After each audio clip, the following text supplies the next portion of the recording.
Toyeles Fartures, con David Castañón.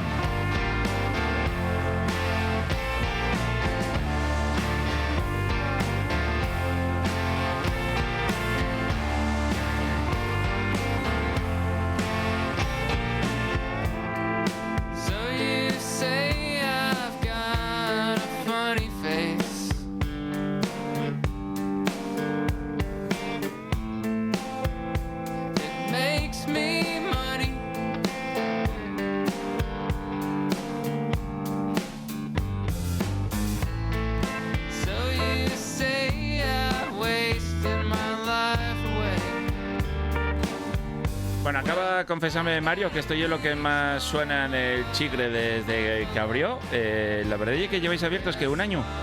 No, abrimos en agosto del año pasado como bar. Vale, o sea, bueno, vamos para un año, pero no lleváis mucho abiertos.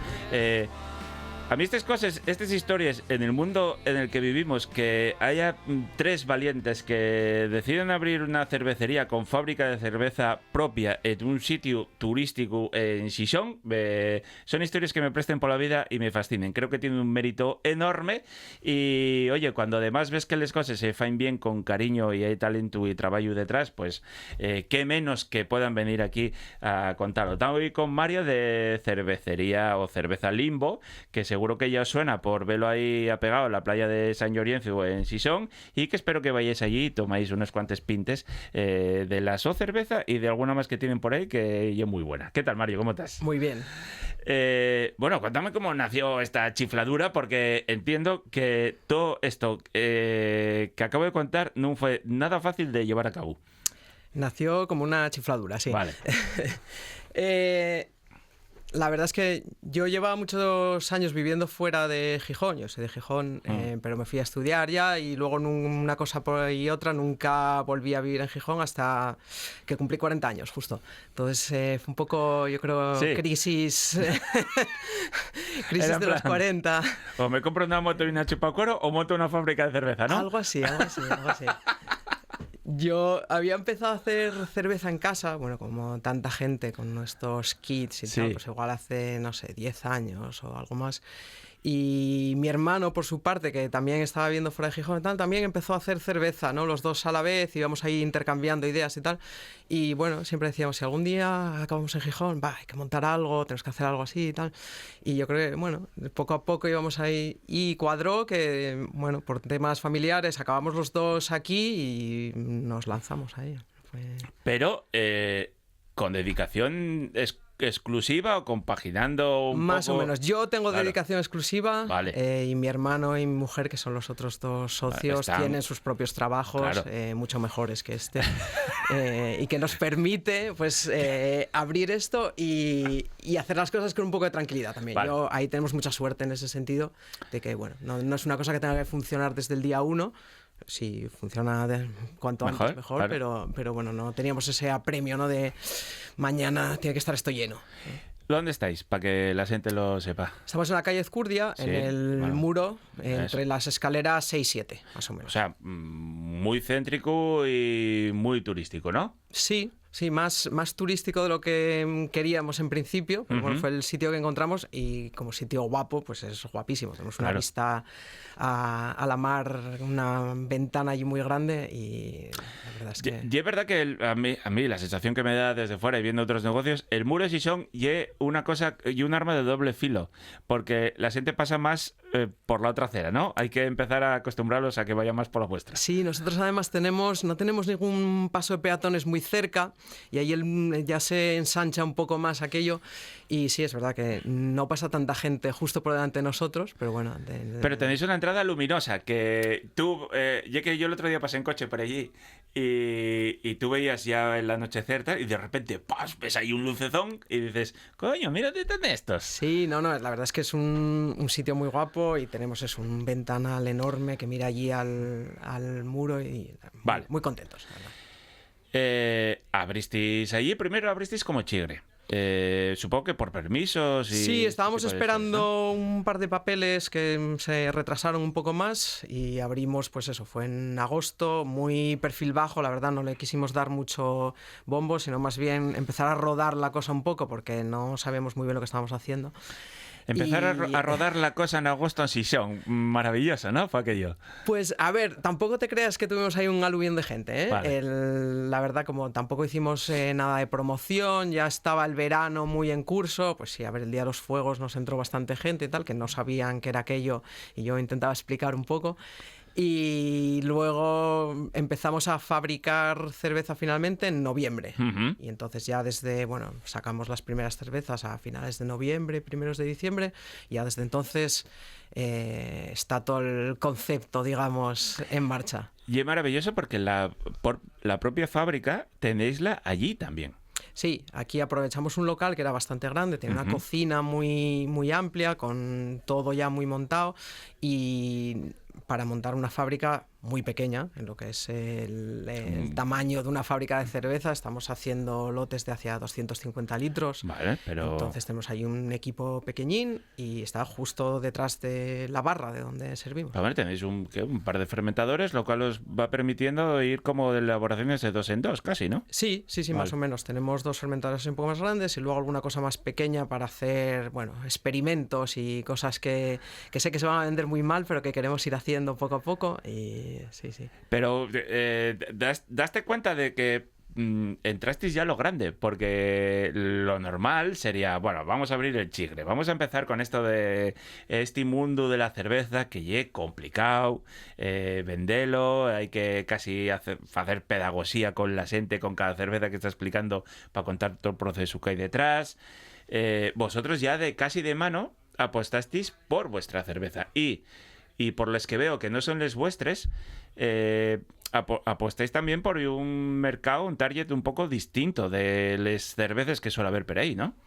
Sí, a ver, el proyecto era una fábrica de cervezas, principalmente. Vale. ¿No? El bar es un poco yo creo que el salvavidas que te permite tener una fábrica de cerveza y no arruinarte a los, a los 2 días. Y luego, por otro lado, bueno, era algo que me apetecía. Yo me veía un poco también desconectado de Gijón después de tanto tiempo fuera y tal. Y lo de, bueno, tener un sitio donde puedas conocer a la gente y que la gente vaya allí y que ellos conozcan tu cerveza allí en el sitio, nos encajaba muy bien también. Entonces, sí, o sea, la idea era empezar desde el principio con nuestra cerveza y al final se nos retrasó un poquitín, pero bueno. Pero, a ver, tú hacías cerveza en casa, Sí. con la cochada que y eso, porque los kits y tal, y todo, bueno, el proceso de cerveza, yo siempre lo digo en este programa, y es muy guapo verlo desde fuera, beber la cerveza, pero y una cochada, Sí, ¿no? sí, Que sí, sí, es totalmente. engorroso, Muy sucio. engorroso, sí. Luego entiendo que te tiene que dar mucha satisfacción cuando ves algo y dices, oye, mira, esto oficio yo, ¿no? Sí, sí, Vale. sí, no es un... Pero pasar de hacer un kit a ponerte en una fábrica que vale, y pequeñina, pero ya hay curiosina a nivel industrial, que tienes que manejar una montonera de procesos, ya te digo, a nivel industrial, químicos y demás, no es fácil. No, pero bueno, a ver, ahora yo creo que en Internet cambió mucho las cosas, Ya. ¿no?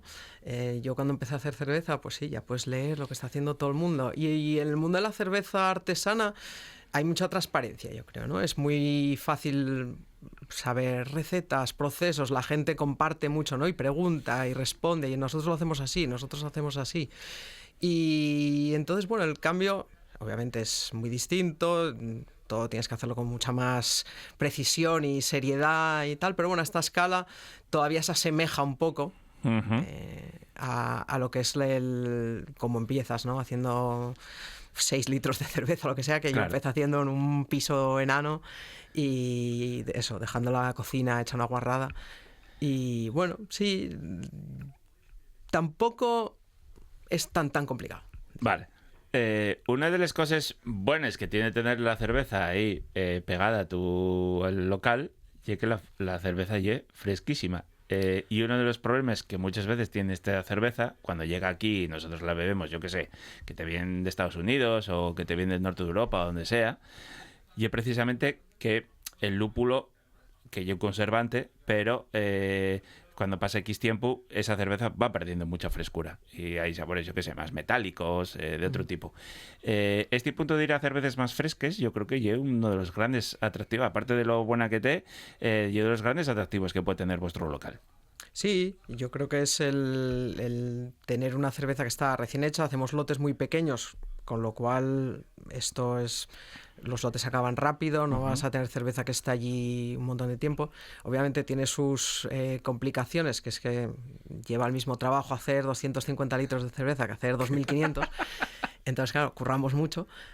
Pero sí, yo veía muchas fábricas que a veces están un poco sobredimensionadas, ¿no? Que hacen cerveza muy buena, que si tú te tomas esa cerveza al mes de estar hecha es una cerveza excelente, pero que muchas veces cuando te la encuentras lleva 8 meses en una lata, en una botella, y ya no es lo mismo, claro.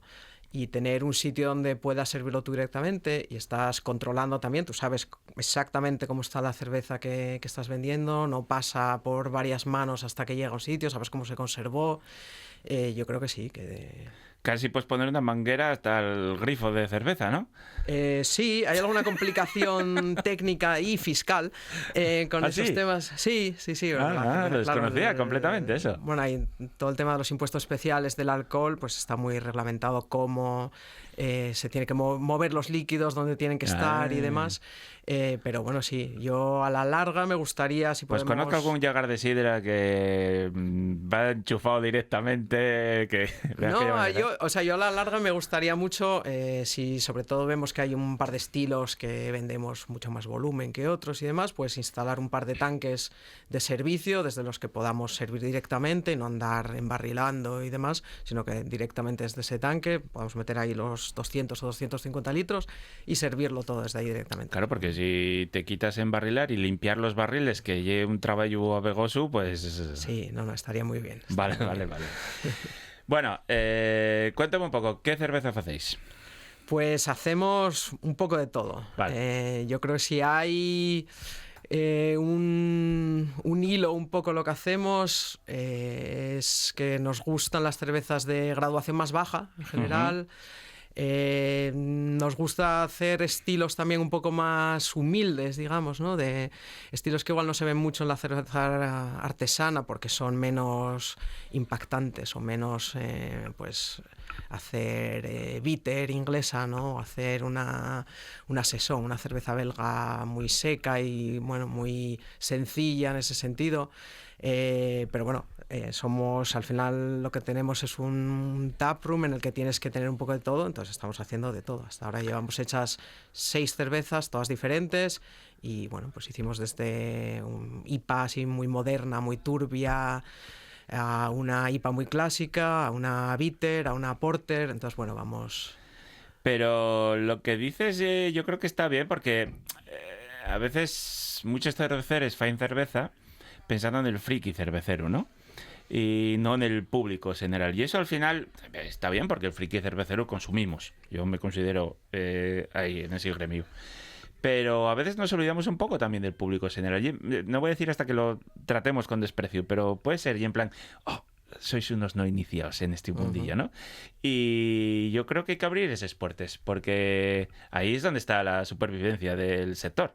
Sí, yo creo que también son estilos que van a volver, yo creo. Ahora, claro, obviamente cuando empezaron a salir, ahora estamos como en esta oleada de las IPAs turbias, Hazy's, Neipa, tal, que hicieron muchísimo por el sector de la cerveza artesana, porque son cervezas que no viajan bien, que a nivel industrial son complicadas de hacer, muy estables y demás. Entonces eso ayudó muchísimo a que fábricas pequeñas y a lo local, a la cercanía.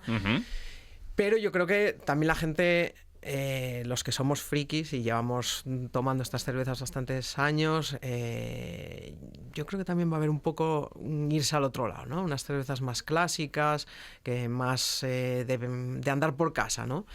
y que también son más fáciles, pues eso, para el público general. No sé, igual hay mucha gente que nunca toma una bitter inglesa, pero si le dices es una cerveza tostada, un estilo inglés y tal, y la prueban y les gusta, ¿no? Claro. Y yo creo que, bueno, es un poco...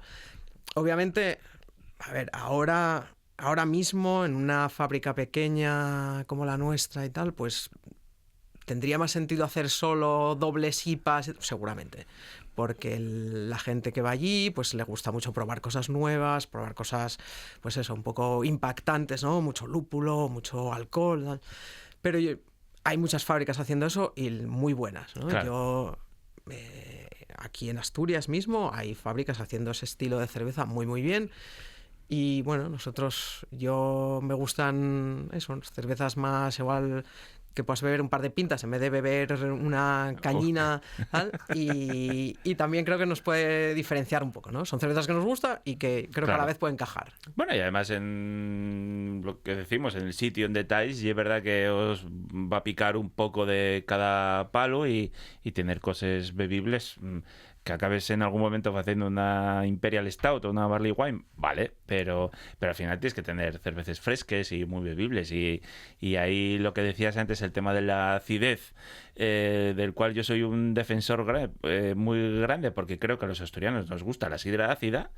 Y el tema de la cerveza ácida en Asturias, pienso que no está lo suficientemente explotado. Luego sí que me dicen, vale, tienes razón, pero yo es muy complicado de vender.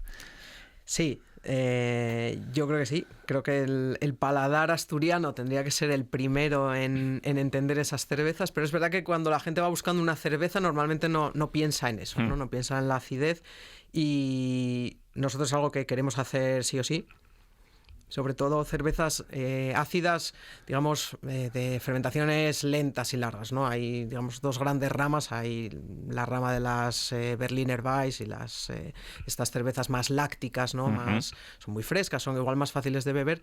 A mí me gusta lo otro, que es un poco más gocho. Ahí quería llegar yo. Y sé que yo soy un buen friki del Slambiques. Sí, pues yo creo que, a ver, en Asturias tendrían que entenderse muy bien esas cervezas, y nuestra idea es hacerlas a largo plazo. Obviamente sé que no van a ser el grueso de lo que vamos a vender, son difíciles de vender, pero yo son cosas que quiero hacer, y viví mucho tiempo en Bruselas y me toca muy de cerca la cosa. Amigo, sabes que la peña dice, ¿vais a Bruselas qué? Por chocolate. Yo no, vamos a beber lambiques. Allí, en los sitios más raros que haya, fresques del año, con una rara que te saquen ahí, que tenga 10 años, que yo ya más pasado que... Y era lo que nos dedicamos, claro. Yo el tour del Slambiques no pude ir nunca, pero hay un debe que tengo en mi vida. Sí, no, es un mundo alucinante. Que lleva una cerveza, para el que no la conozca, que tiene una DOP, ¿no? Corrígeme que tú entiendes más de esto que yo.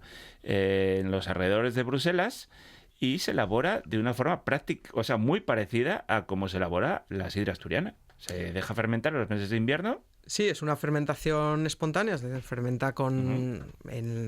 También hay un poco de mística. Mística en eso, pero bueno... Lo de las arañas por ahí. Exacto, pero sí, son cervezas que no se inoculan con una levadura comercial como la mayor parte de las cervezas, sino que es un poco la forma en que se hacía la cerveza, pues hace 400, 500 años, pues seguramente casi todas las cervezas eran mucho más parecidas a eso, y es verdad que se conservaron prácticamente en el Valle del Sena, ahí en Bruselas, y poco más.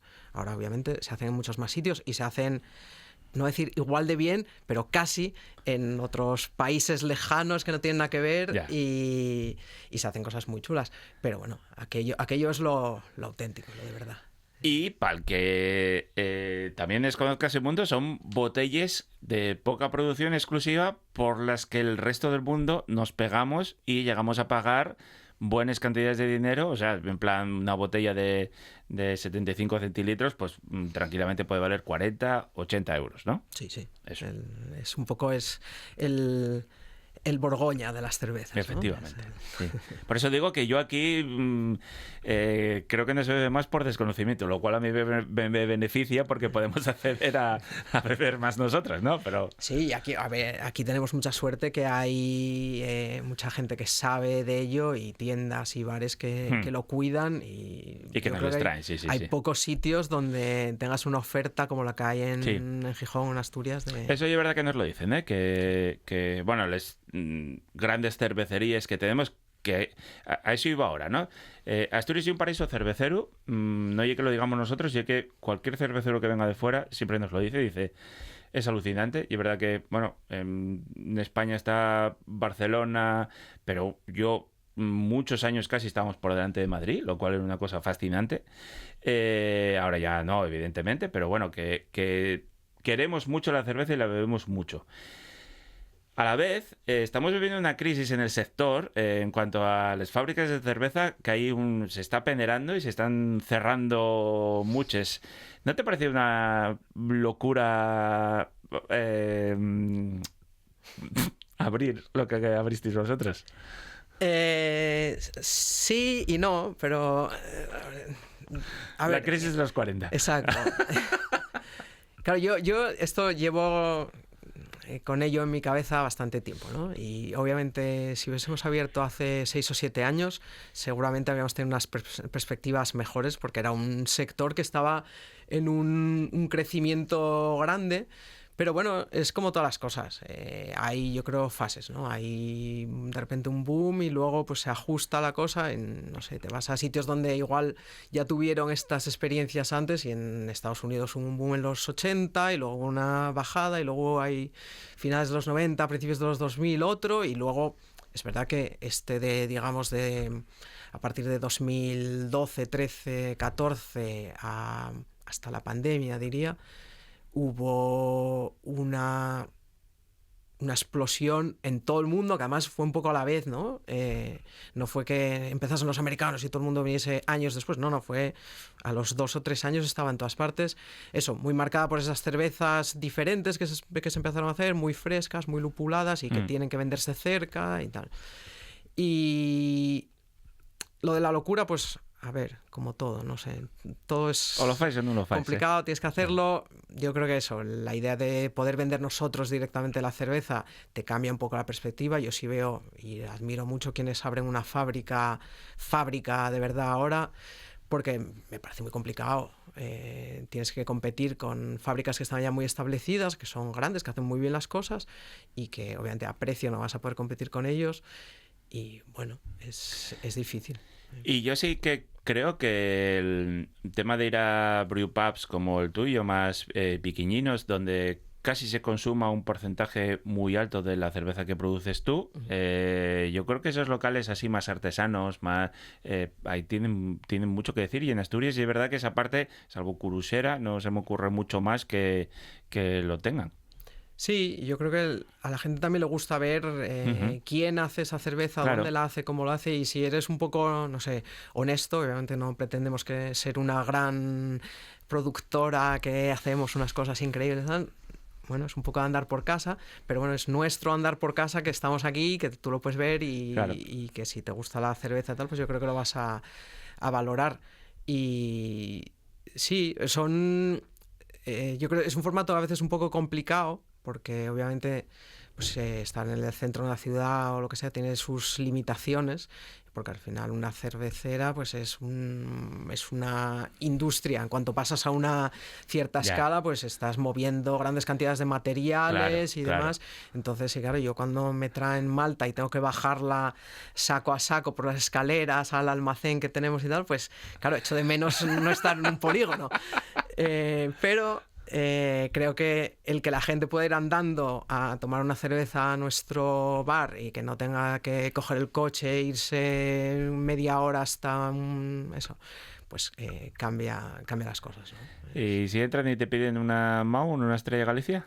Pues les explico que hay que beber cerveza Limbo, ¿no? Les explico que no tenemos, que hacemos nuestras propias cervezas y que si quieren algo así muy clásico, casi siempre hasta ahora tuvimos alguna lager alemana buenísima que les va a encantar. Vale. Bueno, pues recuérdanos dónde estás ya para acabar la entrevista y para que la gente se anime a ir. Estamos en la calle Ezcurdia 26, en el muro, ahí en la playa de San Lorenzo, más o menos escalera 6. Vale. Cerveza Limbo, pues ya veis, una cervecera nueva que se anima de un proyecto guapísimo de 3 personas que se liaron la manta a la cabeza y faen cerveza en Asturias. Alucinante, una historia guapísima. Bueno, Mario, muchas gracias. A ti. Y ya vendrás más veces a contarnos qué tal va todo. Muchas Un gracias. abrazo.